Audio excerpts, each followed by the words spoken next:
Hello guys, welcome back to my channel.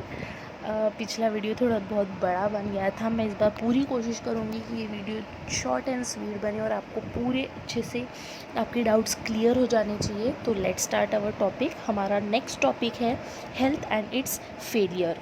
Health हमारा स्वास्थ्य और उसके फेलियर क्या है, ये हम इस वीडियो में जानने वाले हैं। उसमें का फर्स्ट सब पॉइंट है the significance of the health. हमारी हेल्थ की सिग्निफिकेंस क्या है। We have heard the word health used quite frequently. हम हमारी रोज़मर्रा के लाइफ में हेल्थ ये वर्ड बहुत बार यूज़ करते हैं ना, बहुत बार हेल्थ ये वर्ड हम यूज़ करते हैं। We use it ourselves as well when we are saying things like my grandmother's health is not so good। हम जैसे यूज़ कैसे करते हैं, जैसे मेरे नानी की, मेरे दादी की तबीयत जो है ना वो अच्छी नहीं है, वो अच्छी नहीं रहती है। ये हम हमारे लेवल पे हम इसे इस तरीके से यूज़ करते हैं। Our teacher use it when they scold और saying this is not a healthy attitude. हमारे टीचर्स उसे किस तरीके से यूज़ करते हैं, जैसे बोलते वक्त कैसे बोलेंगे वो कि this is not a healthy attitude. हमारे टीचर्स जो है वो हमेशा बोलते रहते हैं ना, this is not a healthy attitude का मतलब होता है कि तुम्हारी जो एटीट्यूड है, तुम्हारा जो एटीट्यूड तुम रखते हो वो बिल्कुल भी अच्छा नहीं, बिल्कुल भी हेल्दी नहीं है।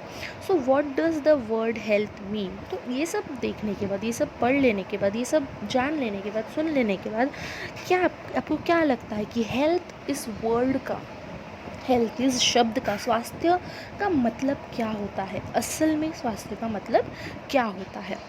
If we think about it, अगर हम इसे गहराई में उसके बारे में सोचें तो we realise that it always implies the idea of being well.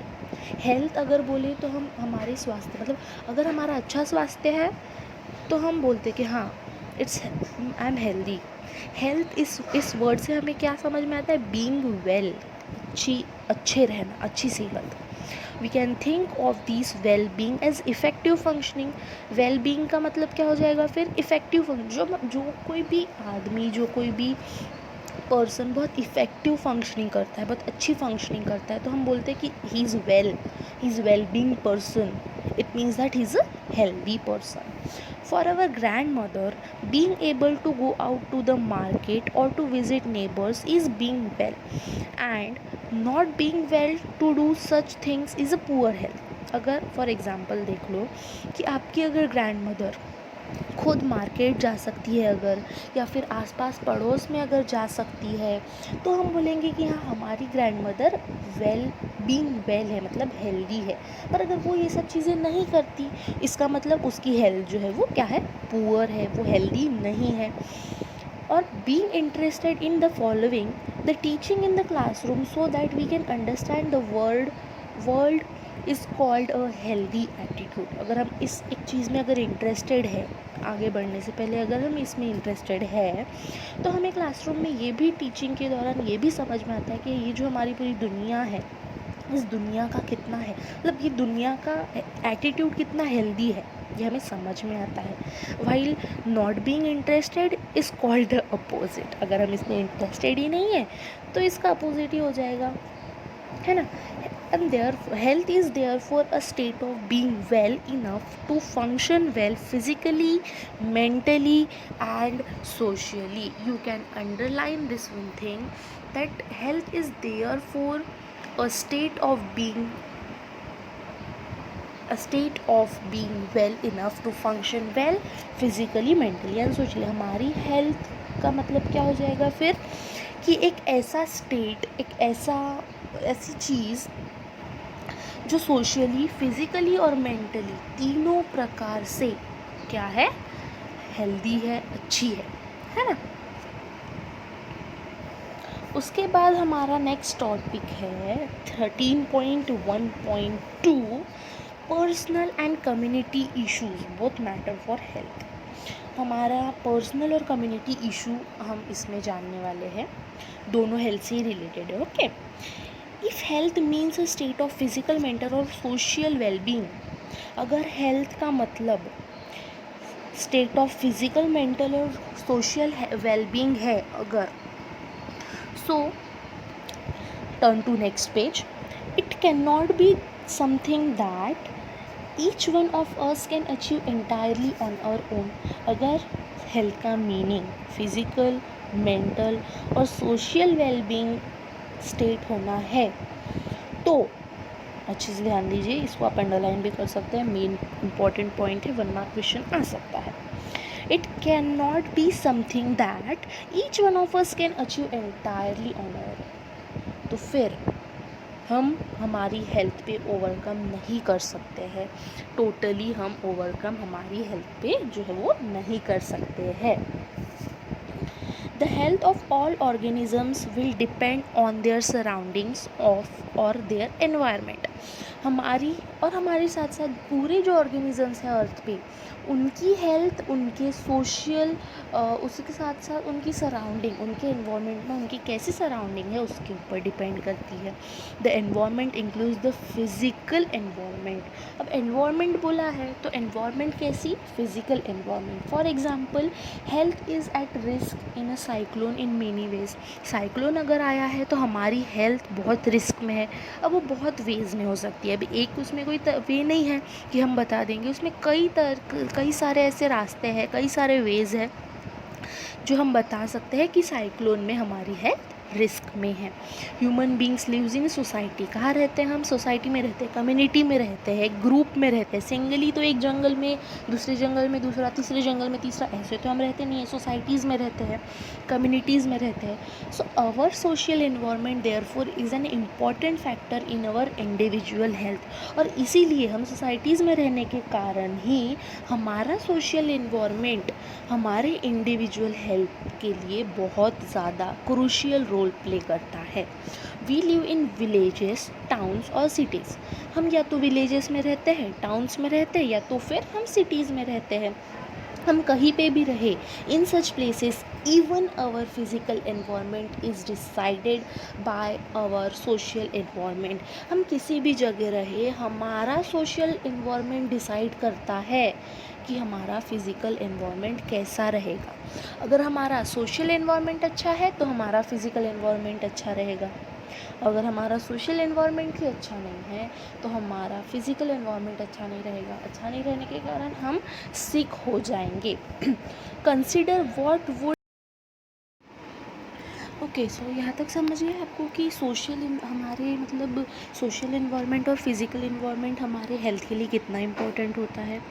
तो नेक्स्ट आपको बस ये इमेजिन करना है, सोचना है that consider what would happen if no agency is ensuring that garbage is collected and disposed. अगर कोई भी एजेंसी गार्बेज कलेक्ट करने के लिए या तो फिर आपके आसपास में जो गार्बेज होता है उसे कोई हम मतलब वो लोग बोल रहे हैं हम कोई कलेक्ट नहीं करेंगे ना इसको डिस्पोज़ करेंगे, अगर वो इस रिस्पॉन्सिबिलिटी को लेने से ठुकरा रहे हैं तो कितना बड़ा संकट आ जाएगा हम पर, ये आप बस सोच के देखिए.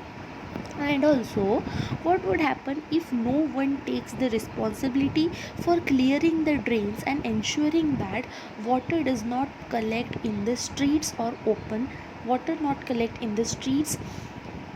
Open spaces. और जो रेनी सीज़न में जो पानी ओपन स्पेसेस में और स्ट्रीट्स पे जो जमा हो जाता है वो भी अगर वो लोग क्लियर करने की रिस्पॉन्सिबिलिटी से उसे धुतकार रहे हैं तो हमारा कितना नुकसान होगा, हमें कितनी प्रॉब्लम्स होंगी, आप सोच सकते हैं. So if there is a great deal of garbage thrown in our streets. अगर हमारा गार्बेज या फिर किसी का भी गार्बेज अगर हमारे स्ट्रीट्स पर फेंका जा रहा है और if there is open drain water lying, important है. यहाँ पे 2 एक्टिविटीज़ दी गई है. चलो हम स्टार्ट करते हैं हमारी फर्स्ट एक्टिविटी 13.2.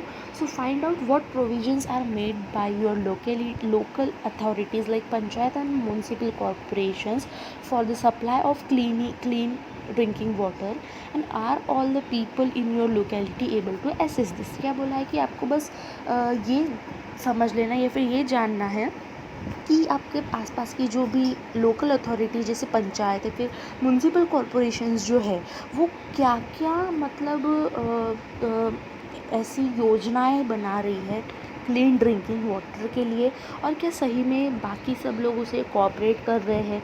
वो सब मतलब उसे यूज़ कर रहे हैं, ऑल दैट। बस आपको जानकारी लेके आपकी स्क्रैप बुक में आप लिख सकते हैं, एक्टिविटी बुक में भी आप लिख सकते हैं।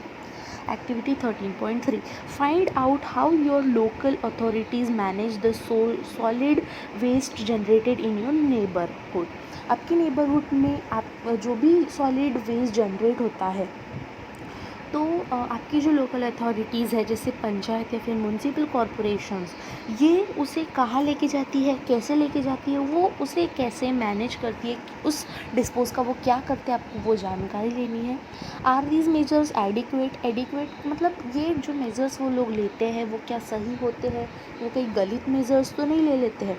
एंड इफ़ नॉट, अगर अच्छे मेजर्स लेते हैं तो आपको उनकी प्रशंसा करनी चाहिए, लेकिन अगर वो गलत मेजर्स लेते हैं तो उन्हें आप सजेस्ट, अगर उनकी इम्प्रूवमेंट्स उनकी मतलब उनके काम में इम्प्रूवमेंट लाने के लिए आप उन्हें क्या सजेस्ट करोगे, आपको ये भी लिखना है।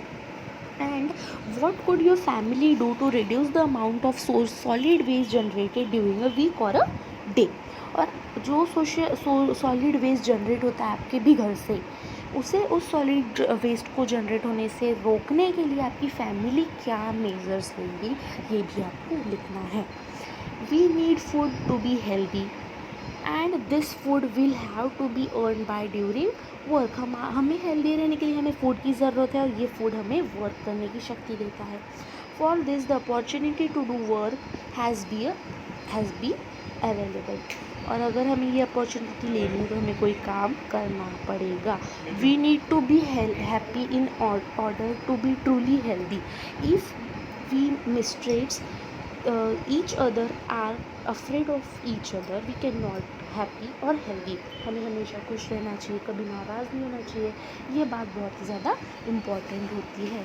Social equality and harmony are therefore necessary for individual health. We can think for many such examples for connection between the community issues and individual health. हमारे community issues और individual health के connections के लिए ये बहुत ही ज़्यादा example के through ये हैप्पी वाली थिंग्स जो है आप समझ सकते हो। कल के वीडियो में हम द 5 F's के बारे में, हमें क्या करना चाहिए क्या नहीं करना चाहिए, हम इसके बारे में पढ़ेंगे। आज की वीडियो शायद थोड़ी आज भी बड़ी हो गई है, सॉरी। अगले वीडियो में हम इस लेसन के बारे में अच्छे से जानकारी लेंगे। तब तक के लिए bye bye guys. Okay so यहाँ तक समझ गए आपको कि हमारे मतलब सोशल इन्वायरमेंट और फिज़िकल इन्वायरमेंट हमारे हेल्थ के लिए कितना इम्पोर्टेंट होता है। तो नेक्स्ट आपको बस ये इमेजिन करना है, सोचना है that consider what would happen if no agency is ensuring that garbage is collected and disposed. अगर कोई भी एजेंसी गार्बेज कलेक्ट करने के लिए या तो फिर आपके आसपास में जो गार्बेज होता है उसे कोई, हम मतलब वो लोग बोल रहे हैं हम कोई कलेक्ट नहीं करेंगे ना इसको डिस्पोज करेंगे, अगर वो इस रिस्पॉन्सिबिलिटी को लेने से ठुकरा रहे हैं तो कितना बड़ा संकट आ जाएगा हम पर, ये आप बस सोच के देखिए। And also, what would happen if no one takes the responsibility for clearing the drains and ensuring that water does not collect in the streets or open spaces. और जो रेनी सीज़न में जो पानी ओपन स्पेसेस में और streets पे जो जमा हो जाता है वो भी अगर वो लोग क्लियर करने की रिस्पॉन्सिबिलिटी से उसे धुतकार रहे हैं तो हमारा कितना नुकसान होगा, हमें कितनी प्रॉब्लम्स होंगी, आप सोच सकते हैं। So if there is a great deal of garbage thrown in our streets, अगर हमारा गार्बेज या फिर किसी का भी गार्बेज अगर हमारे स्ट्रीट्स पर फेंका जा रहा है, और if there is open drain water laying increases, therefore public cleanliness is important for individual health। और इसीलिए पब्लिक क्लीनलीनेस बहुत ही ज़्यादा इम्पॉर्टेंट होती है हमारे इंडिविजुअल हेल्थ की। क्यों? क्योंकि जो ग्रेट डील ऑफ गार्बेज जो रहेगी, जो हमारे स्ट्रीट्स पे फेंका जा रहा है, ओपन ड्रेन्स अगर है हमारे आसपास, तो हमारी पुअर हेल्थ इंक्रीजिंग की पॉसिबिलिटीज़, जो चांसेस है वो बहुत ज़्यादा बढ़ जाएंगे। और इसीलिए पब्लिक क्लीनलीनेस जो है बहुत ही ज़्यादा इम्पॉर्टेंट है। यहाँ पे 2 एक्टिविटीज़ दी गई है। चलो हम स्टार्ट करते हैं हमारी first activity 13.2।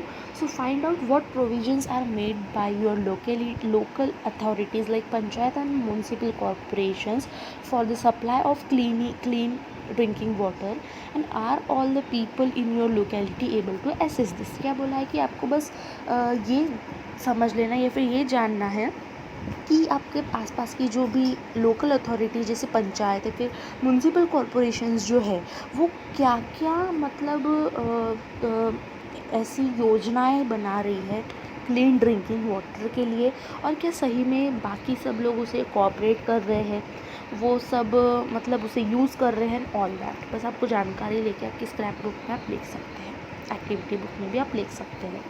Activity 13.3 Find out how your local authorities manage the solid waste generated in your neighborhood।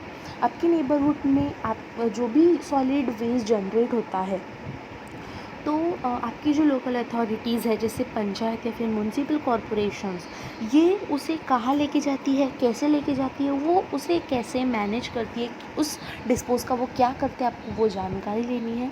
Are these measures adequate मतलब ये जो मेजर्स वो लोग लेते हैं वो क्या सही होते हैं, वो कई गलत मेजर्स तो नहीं ले लेते हैं।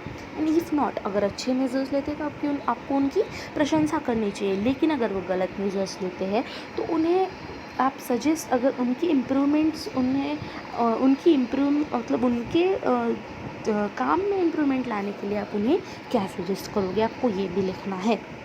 And what could your family do to reduce the amount of solid waste generated during a week और a day.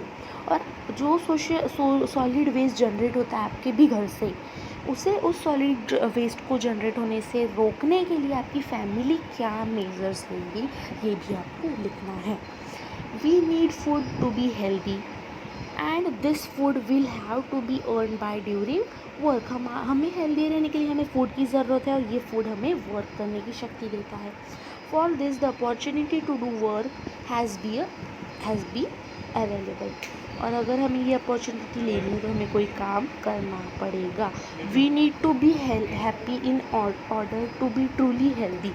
If we mistrusts each other are afraid of each other we can not happy और healthy. हमें हमेशा खुश रहना चाहिए, कभी नाराज़ नहीं होना चाहिए, ये बात बहुत ही ज़्यादा इम्पॉर्टेंट होती है। Social equality and harmony are therefore necessary for individual health. We can think for many such examples for connection between the community issues and individual health। हमारे community issues और individual health के connections के लिए ये बहुत ही ज़्यादा example के through ये हैप्पी वाली थिंग्स जो है आप समझ सकते हो। कल के वीडियो में हम द 5 F's के बारे में, हमें क्या करना चाहिए क्या नहीं करना चाहिए, हम इसके बारे में पढ़ेंगे। आज की वीडियो शायद थोड़ी आज भी बड़ी हो गई है, सॉरी। अगले वीडियो में हम इस लेसन के बारे में अच्छे से जानकारी लेंगे। तब तक के लिए बाय बाय गाइस।